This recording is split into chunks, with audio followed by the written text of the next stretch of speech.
explicaron qué son estas semillas. Yo creo que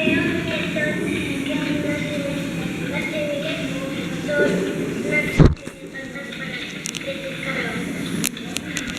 Es una cosa que se planta la semilla, para siembra, para que crezca. Yo he hecho este dibujo que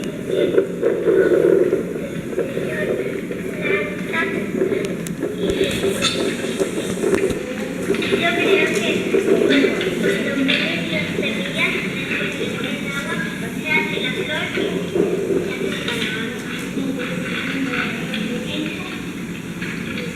Yo creo que las